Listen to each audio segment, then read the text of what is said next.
Howdy folks, Jamboree here. Let's talk about Lilo and Stitch. Lilo and Stitch is a Disney animated movie from 2002 about a feral alien experiment called Stitch who ends up crashing his ship into the state of Hawaii and befriends a weird girl called Lilo. While I will admit that this film's operatic sci-fi elements are kind of jarring against its tale of suburban family drama, I can't deny how fun I find it to be. It's bloody hilarious, visually stunning, and excitingly thrilling. In addition, the movie has some affectionate sentiment and a wonderful message about the unity of family. Despite its clashing plots, Lilo and Stitch has its heart in the right place and lots of funny moments to offer. Lilo and Stitch spawned 3 sequels and even a TV show. In this episode, I'm going to talk about one of those spin-off titles. Lilo and Stitch 2 is a hand-drawn animated sci-fi comedy. Lilo is a little girl who lives in Hawaii with her older sister Nani and 3 aliens called Stitch, Jumba, and Pleakley. Lilo attends a hula dance class and has been given the chance to enter a local dance contest, the same competition that her mum won when she was a child. Lilo teams up with Stitch to choreograph ideas for a dance. Unfortunately, Stitch is suffering from a glitching problem and keeps having quick outbursts of bad behaviour.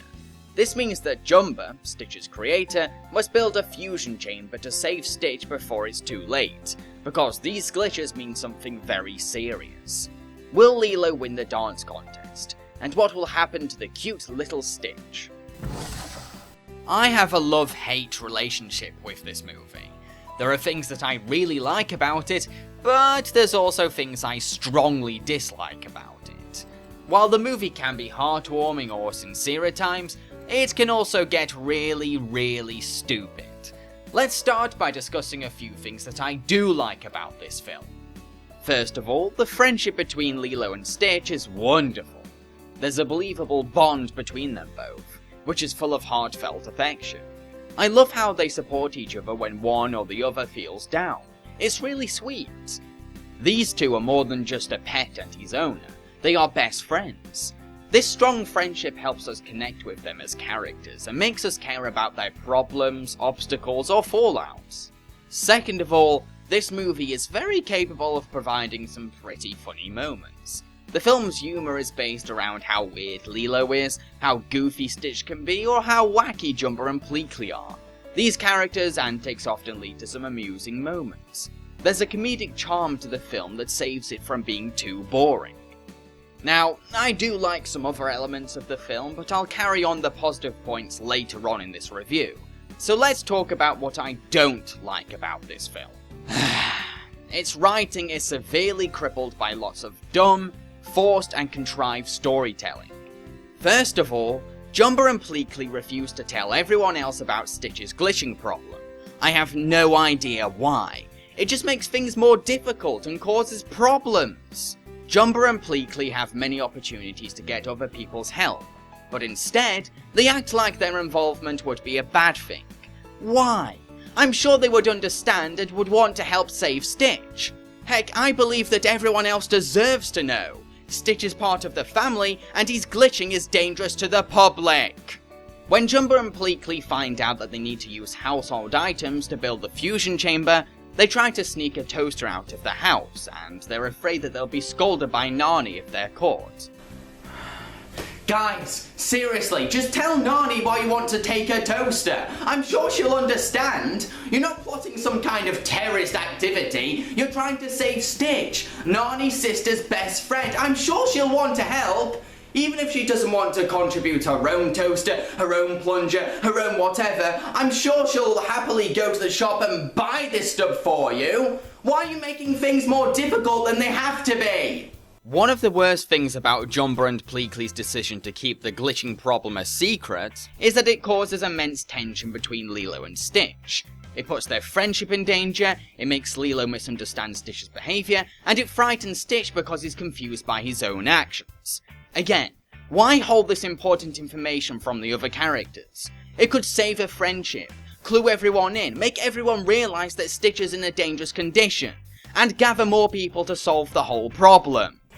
Do you want to know why Jumper and Pleakley are hiding the glitching problem from everyone? It's because the writers are lazy and they want to force tension and conflict into the story. They abandoned narrative logic in favour of half-arsed obstacles. This is just bad storytelling that makes the characters' decisions seem stupid and confusing. These problems are small potato compared to my biggest issue with the film though. Second of all, this movie's message is, love conquers death. I know this message is inspired by a Hawaiian mythical legend, which I respect, but this film doesn't mean love conquers death in a subtle and constructive way like love conquers the fear of death or love conquers the grief over death. This film means it in a literal way. It uses this message to say, love brings people back to life. That's about as subtle as a bloody train wreck if you ask me. This message ends up coming across as stupid and offensive. Not only is it impossible to constructively apply this message to real life, it's also pretty harsh to say this message to audience members with deceased relatives or friends. Why? Because this message is technically saying, if someone isn't coming back to life, it's because you don't love them. This is why it's insensitive to use the love conquers death message in a literal manner. Sure, a movie doesn't always have to have a lesson or a message, but if it does choose to have one, then it needs to be identifiable. Or the audience won't learn anything or be inspired, thus rendering the message or lesson useless. The only reason this movie has this message is so that the writers can force a justification for a scene that happens later on in the movie. This later scene is a tragic moment that's heartbreaking, moving, and gracefully handled. But it's resolved with a cheap and lazy explanation. This movie dares to conclude a tear-jerking moment with an unsatisfying and unconvincing resolution. It's a conclusion that I'd expect from one of Disney's 1930s fairy tale movies, but not from one of their new, modern sci-fi films. Now, I can imagine that some of you will defend this movie's poor storytelling or harmful message by saying, "Leave this movie alone, Jamboree. It doesn't matter how bad or stupid it is. It's just for kids." Really? Really? Is that how you value children? As mindless cretins with limited thinking skills? Who are too stupid to read a movie? Who don't deserve to be told worthwhile lessons or well-written stories? Well, we better drop media studies and English literature from schools then. If we don't value children's brains, then how are they going to appreciate their own intelligence? In addition, don't forget that Stitch has gained a fanbase from older audiences too, so adults and teenagers will end up seeing this film as well. Stitch is cheeky, goofy, and silly, but he's also a very sincere, caring, and sensitive alien. He provides plenty of funny moments and does his best to support Lilo. He truly believes that she will win the dance contest. That's really sweet. What I find the most interesting about Stitch's character in this film is that the movie really captures someone suffering from an uncontrollable condition. It's heartbreaking watching Stitch trying to deal with his glitching, constantly feeling guilty for actions out of his control. You can tell that he's terrified. Every time he glitches, you can see so much fear and confusion in his face. It's so sad, and I'm sure people with similar conditions could relate to his problem. Conditions like the pseudo-bubbler effect, Tourette's, or other neurological disorders. Lilo is a cute and quirky little girl. She really loves Stitch, but his bad behaviour is slowly driving her up the wall. The hula dance contest means the world to Lilo, because her mum won it as a little girl. So Lilo believes that she must win the contest too to make her mum proud. You can really feel Lilo's determination and stress throughout the film, burdened with this self-imposed responsibility, which is fueled by a fear of letting her mum down. The only thing that bothers me about Lilo is that she doesn't stop to realise how weird Stitch looks when he starts doing bad things. Surely Lilo is smart enough to notice the green glowing eyes or seizure-like behaviour, and suspect that these actions are not in Stitch's power. No one has told her about the glitching problem, but that doesn't mean Lilo can't work it out for herself, based on these visual observations. She's not blind. Yeah, she realises what's going on later in the film, but I find it hard to believe that Lilo would take this long to recognise these glaring symptoms and make a connection. Green eyes? Seizures? These aren't hard things to spot. If we, the audience, can notice them right away, then why can't Lilo? She's naive, but not stupid. No one is this stupid. Nani is Lilo's sensible older sister. I actually felt sorry for her in this film. She's trying to keep this dysfunctional family together while being exhausted from work. She's doing her best, bless her. However, the downside is that Nani only shares one moment alone with her sister, and it's a very brief scene. The charm of the first film was the realistic and believable relationship between the sisters, but in this film, it's something that's barely touched upon. Jumba is a jolly and cheerful inventor.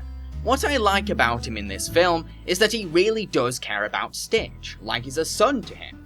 You can really feel his fear and despair when he discovers that Stitch's life is in danger. Throughout the film, he shows so much determination to save Stitch. It just really bothers me that he refuses to clue all the other characters in and get them to help. It's pretty stupid of Jumba to not at least tell Stitch, because then at least Stitch would know that he's got to get into a fusion chamber at one point, so he has to stay close by. Also, it's evident that the glitching makes Stitch turn evil. Surely Jumba would be smart enough to cage or trap Stitch until he's cured, just to keep the public safe. Pleakley is a loud and flamboyant alien. He's pretty unhelpful for the most part. Sure, he does support and assist Jumba from time to time, but he spends most of the movie trying to help David and Nani's relationship, which really just seems to be an excuse for Pleakley to dress up as different characters for his own amusement, and his help does more harm than good for the couple. At first, he helps David as a way of distracting him from Jumba's mission to steal the household items. Then Pleakley drags on the distraction for the rest of the movie. Why is he wasting time doing a rubbish job helping David's relationship when he could be telling everyone about the glitching problem? Of all things he could be doing, while Stitch's life is in trouble, while Stitch is in a condition that is dangerous to the public, Pleakley is playing bloody dress-up games. Pleakley, leave David and Nani alone. It's their private relationship, it's their business to take care of, and you're clearly not qualified to help. You have bigger fish to fry. Do something useful. Talk to David and Nani about Stitch's glitching problem so they can go off and help Jumba make the fusion chamber. Talk to Lilo about Stitch's glitching problem so she understands why he's doing bad things. Or at least watch Stitch. Keep an eye on Stitch so he doesn't do bad things, or keep him caged. Do something constructive! I know some people will find these scenes to be funny, but personally, they make me hate Pleakley for wasting valuable time. David, Nani's boyfriend, is kind of a tool in this film. He keeps letting Pleakley help him with his love life, but he's clearly doing a rubbish job. Surely David is smart enough to gradually realise that Pleakley's ideas are just stupid excuses for Pleakley to play dress up. Can't he think for himself? His willingness to surrender his romantic decisions over to a clown like Pleakley made it hard for me to want Nani to stay with him, because it makes him seem spineless. Now, the other two Lilo and Stitch sequels have a very cheap look to them. Their animation is kind of tacky and wooden, as if they were limited to a television budget. So it's quite polarizing to see such high quality animation from this movie. It's like this sequel could be mistaken for a theatrical release instead of a straight-to-video release. The animation for this movie is polished, refined, and clean. Every frame supported with fluid movement and readable expressions, from bodies as well as faces. The animation can be lively and high-spirited for comedic scenes, but it's also capable of supporting the drama, through its vivid character acting and clear pacing. Some of the most poignant moments in the film are held up by the emotional weight of the animation, getting across so much sentiment and empathy through subtle movements or expressions. I just wish that this movie had a smarter and more imaginative story, then the strong animation could be utilised more. Chris Sanders voices Stitch, and as usual, he does a wonderful job. He really gives so much emotion, energy, and charm to Stitch. He is a huge part of the character's appeal. Sanders puts a lot of humour and heart into his performance. Leave me alone. I'm not touching you. She's touching me. She's touching me. I'm not touching you. You're touching me. Not touching. Touching me. It's free air. Stitch? No, Lilo. Too dangerous. Dakota Fanning plays Lilo. She really captures the playful creativity and eccentric quirkiness of the character through a spirited and spunky performance. She's also capable of carrying off emotional scenes, thanks to some earnest and heartfelt delivery. At ease. When Elvis was in the army, he got things done. Here's a map that shows every place Elvis went to in Kauai. Our mission? Go to these places, where the king will give us the idea for our hula. But my mom was beautiful like an orchid and graceful like a wave.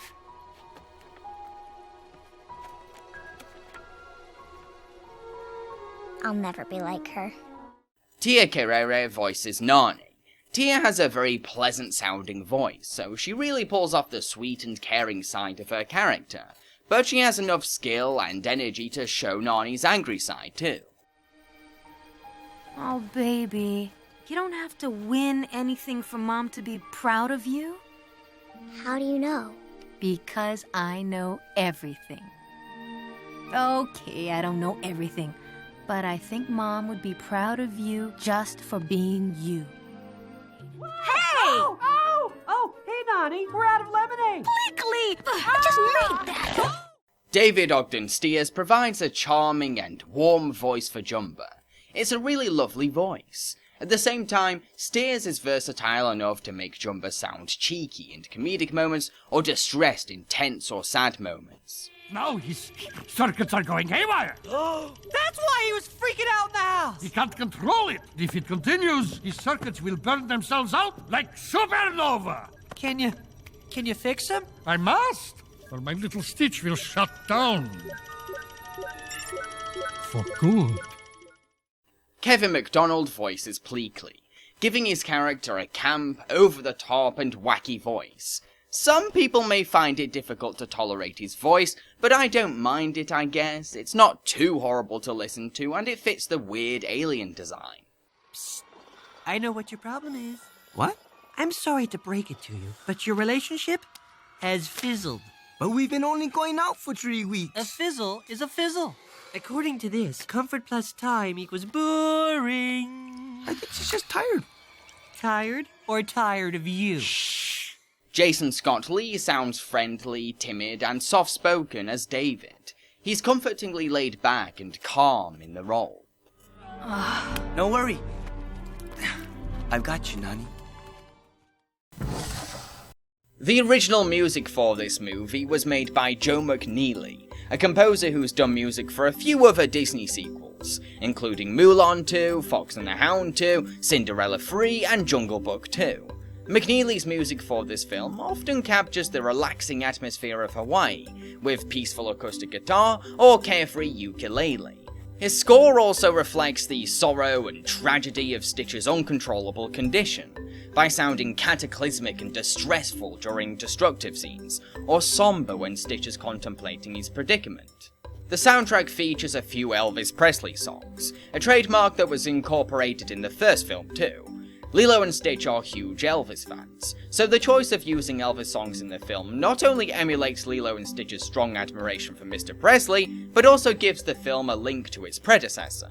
In addition, it's true that Elvis was heavily associated with Hawaii. He shot many movies there and had an infatuation with the island's culture. There's also a running song in the movie called Always. It's a very beautiful and harmonious track that becomes the song for Lilo and Stitch's dance. It's used again very well during the sensitive and sad scene towards the end of the movie, supporting the bleak heartbreak of the on-screen tragedy. To conclude, Lilo and Stitch 2 is a double-edged sword. While it does have some terrific voice performances, good animation, a few funny moments and some touching scenes, it's also incredibly stupid, badly written, and provides a useless message that's bound to offend some viewers. Children will possibly enjoy it, but I can imagine that some kids will be upset or misled by the film's message, depending on how they read it. If I was a parent, I would be cautious about introducing this film to my kids. I'm going to give this film 2.5 strawberries out of 5. And if you enjoyed such dance movies as Street Dance or Step Up, then you may get a little something out of Lilo and Stitch 2. I've been Jamboree, and I hope you enjoyed my review. Feel free to subscribe to my channel, and I encourage you to follow me on Facebook and Twitter. In the next episode, I'm going to blast off into space and review Space Chimps. Cheerio, folks.